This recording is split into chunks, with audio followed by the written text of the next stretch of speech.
Melissa Harmon, and I'm going to tell you a little bit about myself. In 1991, I was 10 years old, and my life forever changed by a fast and tragic series of events. First was the birth and death of my baby brother, Levi.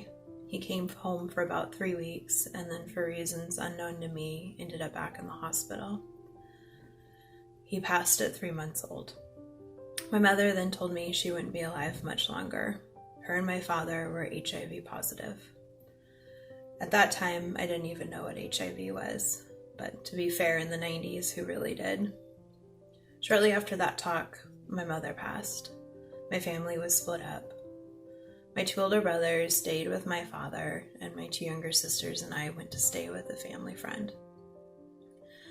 That situation was pretty short-lived for a variety of reasons.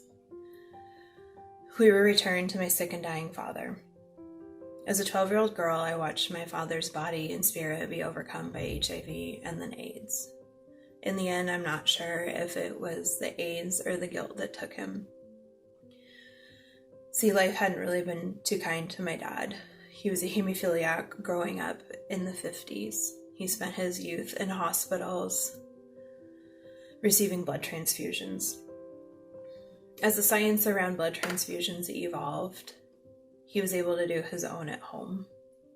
He was saving his own life with other people's bloods. That's how HIV entered our family. It took his wife, his youngest son, and now it was coming for him. How could he not feel guilty? How could he fight this mental battle alone? How could he have hope? He gave in to the effects AIDS had on his body December 23rd, 1994. What happened to me and my siblings from there is a whole other saga that I'm still working through with my therapist. It was a very unhealthy few years of life, and one theme that carried through my youth was shame. Shame that my family was different. Shame while eating off paper plates at birthday parties because people thought they could get sick from us. Shame that the church asked us to leave because of my family's status. I was met with ignorance and stigma whenever I disclosed how I had been orphaned. One very distinct memory was when I was in my teenage years, I told a friend about how my parents had passed. They jumped back from me completely appalled and were like, "I'm not going to get it from you, am I?" With hard work and resilience, I have worked towards healing and forgiveness of these events, and my Reach community has been a huge part of that. When I found out there was an organization in Tacoma that was giving families what my family needed, I knew I found a community that I could give my heart and soul to work with. This community is what my family needed 20 years ago. It's what I, as a 10-year-old girl about to go through hell, needed. A place where we could be supported emotionally, spiritually, and practically.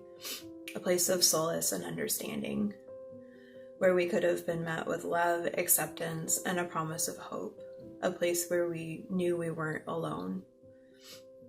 I see the Reach families arrive at camp and watch a burden lifted from them because maybe for the first time all year, they feel safe. They feel relief that their kids are loved as they are and that they are with family.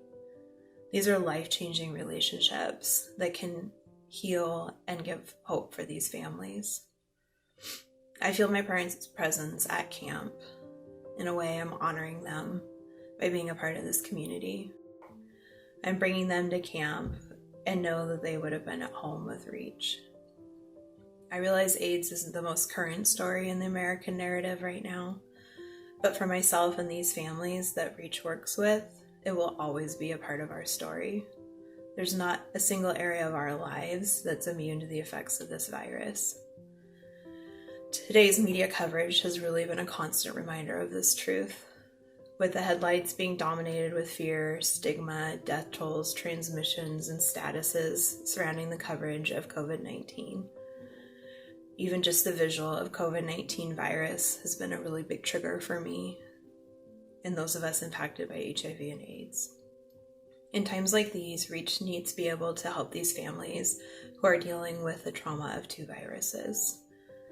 The support and unconditional love that these families are able to get from Reach is what is needed in this time.